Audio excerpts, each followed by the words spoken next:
Welcome to Nutrition Talk. This is my third try because it's spaced out. So, nutrition is important for a healthy body. We all know this. It's hard though to get all the nutrition that you need without taking a gazillion supplements. I'm really, really, really bad at taking pills. So, I only have two supplements that I take. One is for liver support and one is zinc because I went to see a friend of mine who's a holistic practitioner and she did a body scan for myself. And it turns out that I need some liver support. I'm going to guess she can't tell me why because she just knows that I do need it. But I'm guessing it's because of all the fat. I don't drink that much alcohol, so fat would be the only other issue that my liver might have. Um, so I do take those two supplements, but other than that, I'm on my own. And as much as I like vegetables and salads, I can only eat so much at a time. And my husband doesn't eat any of that stuff. So when I do buy it, most of the time, most of it ends up in the trash, which I really, really, really dislike. It's extremely wasteful. So I started juicing about a year ago. I bought myself a masticating juicer because for the juicing that I do and need, it's the better version, better option. The other one is a centrifugal, I believe it's called, juicer that has like a basket that pushes the juices out. And mine, I press the fruit and veggies down, and it catches in a, I don't know what the part's called, but it has like a spiral on it, and that forwards the food through the filter at the other end, and the juice comes out of one opening and the pulp out of another, and two separate containers for that. The pulp I usually save. I save it separately, and the ginger pulp I keep to use in foods. The spinach and kale pulp I save to put in soups, and everything else I give to my friends who have chickens for their chickens. That way nothing goes to waste except seeds and cores from the apples and whatnot. I juice spinach, kale, cucumbers, carrots, celery, oranges, grapefruit, lemons, ginger, I don't know, a lot of stuff. So let me show you my cup real quick that I started. So the light green ones right here, they are celery and cucumber. I don't remember which is which because they look the same. Then our carrots, orange juice with lemon juice, spinach and kale, and somewhere in there is a little bitty apple. This one up here is apple juice. And then up here are ginger cubes, the little ones. I have this, and then I fill the whole thing in with water, just filtered water. And then it thaws out and it stays nice and cold for the longest time. So let me add the water real quick so I can start drinking my juice soon. I just fill it up to the top. This is a 20-ounce jar that used to have pasta sauce in it, and I just save it. So now this is full to the top. I'll just put the lid on, and then I'll shake it occasionally, and those cubes, they thaw out. And this is where I have my ginger juice cubes. This little tray came with the small blender that I bought. We put this back in the freezer.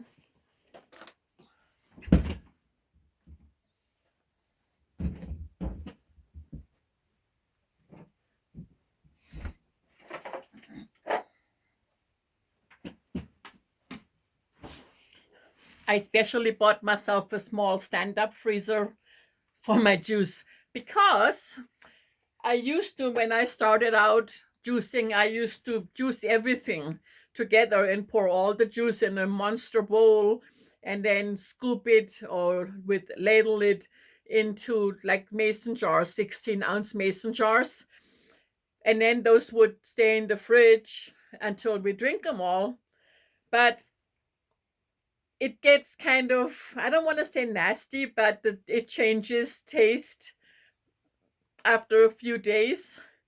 And because I do everything in bulk, I had like 20 jars of juice in the fridge, and we can only drink so much juice.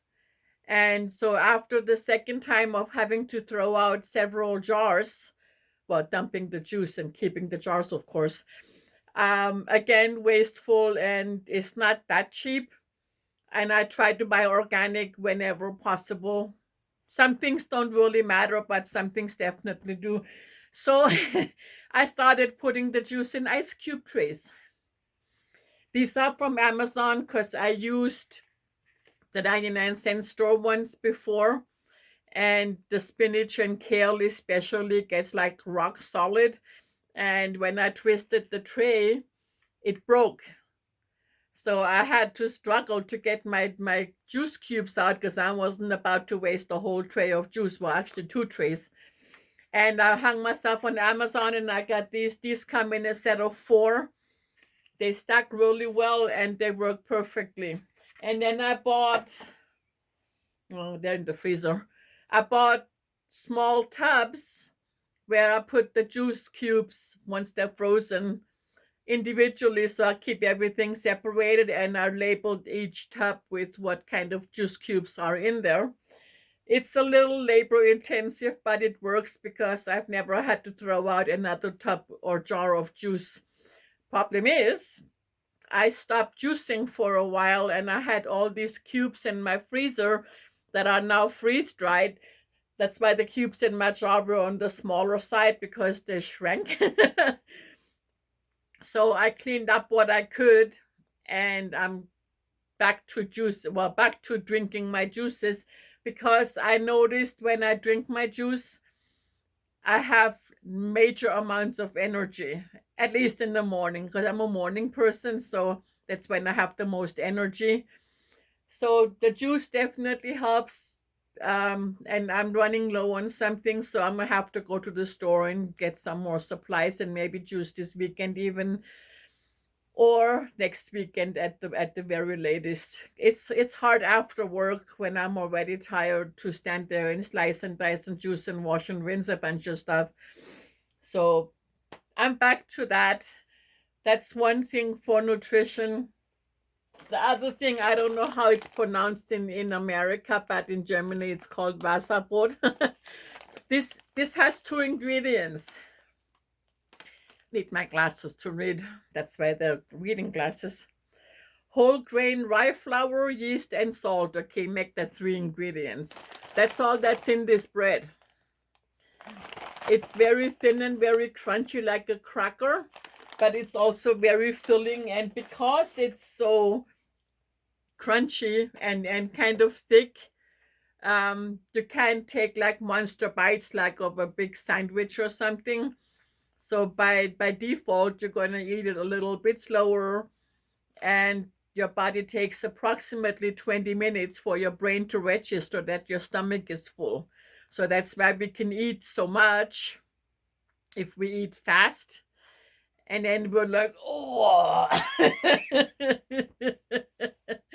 So have to work on it, baby steps, do a little bit at a time. There are hundreds, if not more, thousands of videos and recipes for juicing. You have to find what you like. The thing is that people advocate fruit, which is fine because it does have nutrition, but it also has a lot of sugar. So you want to limit your fruit intake, especially, which is why most of my juice is vegetables, and the citrus is important. And the apple, that's why I only have one apple cube. It's pretty much 2 cubes of everything else when they're the normal size. The spinach kale ones are all clumped, so I have to break them apart, and that's hard because it is. So that's my suggestions for nutrition. If you have a holistic practitioner or know someone who can recommend somebody, I would highly recommend you look them up, because they only do like 1 or 2 scans, or they can test with a hair sample even. I went and saw her because she's a a good driving distance away from me, but it's like a mini road trip. So, and it was worth it because in the report that I got back with my results, she did that right there on the spot, same day, all the tests and all the report compilation. I'm actually not that bad off for being so large and oldish. I don't want to say I'm old, but sometimes I'm really feeling it, and sometimes I don't. So that's pretty much it. Stay hydrated when you do your workouts. Don't forget to breathe. Try to find a rhythm that works for you, and then try to measure your breathing to the motion, because that gives you a good point. Like inhale, exhale, something like that. Find what works for you, but just try to stay on track and make baby changes if you need to. I am not a big fan of spinach and kale, but I am a big fan of the energy that I get from the nutrition that it gives. So trade-offs. Have to make some kind of sacrifices, and like I keep saying, adjustments to become healthier. And that's what this is all about, is to be healthier. Being thin does not equate being healthy at all. I know a few people who are what most people would consider obese, but they're perfectly healthy. They have, when they go to the doctor and get blood work done, there is not a single issue. So that's good, but it doesn't happen by accident. And um, media and films and everything, they just, I don't want to say they advocate, but they make it look so easy, and it's not easy. If you have a friend that's local to you, or even with the technology, you can do video chatting, you can be on the phone while you walk, go bike riding, find a workout partner if you have one, if you have kids, involve your kids. Well, that's not nutrition related, but try to steam or boil versus frying or bake. Baking, steaming, and boiling are much better than frying. I think we all already know this, but totally fried, it definitely tastes better for the most part. So make allowances and make adjustments little by little, because it's not going to happen all at once. We have to make baby steps and incorporate small changes that are sustainable. And that's really the more important thing, is that whatever changes you make, that you can keep them and add on to them, because that's why diets are so hard. For one, diets are meant for short term. Most diets don't last long term. I've been a yo-yo dieter my whole life. I've never been skinny in my entire life, but this is the heaviest that I've ever been without being pregnant. So it's time, definitely. um I forgot where I was going, but diets, there are a gazillion diets out there, but diets, unless you stay on that diet for the rest of your life, which few people do, you're going to lose a little bit, and then you're going to gain it all back as soon as you stop doing whatever it was you're doing. Personally, I don't microwave food at all. I cook it stovetop, toaster oven, toaster oven. I don't microwave food, so any microwave meals don't work for me.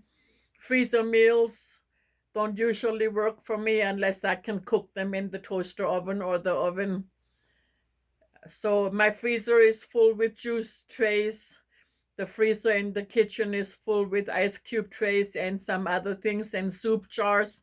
I make like a huge, I have I have a 30-quart stock pot. That sucker is huge. I literally need a step stool just to reach into it when it's on the stove, and it's heavy when it's full of soup. So I make like a huge batch of soup, incorporating a lot of the pulp that I'm saving if I haven't given it away already. And I do save the pulp individually, usually, especially if I use it for other recipes. And then I save, because I have quite a few of those glass jars. And then I put the soup in there and stick that in the freezer. So I'll have soup whenever I want some after it's thawed out. But I don't have to stand there making a new batch of soup all the time because I'm tired. I have a lot of stuff going on. So I don't want to spend my whole life in the kitchen. And it's just effective and efficient for me because I can take like one or two jars out in the evening, put it in the fridge, and then I take them to work the next day, and that way I'll have soup to warm up at work. I have a little electric burner and a little saucepan, so I'll pour the soup in there and I'll warm it up in there. I have a little steamer, electric steamer thingy at work that I can use for warming up other things. So I'm set with gadgets and stuff. It's just a matter of willpower and money, because without money you can't buy the produce and stuff. So anyways, enough of that. I just really wanted to point out some of the things that I'm doing. And this is really good. I like to put cottage cheese and jam on this bread. And earlier, after my workout, I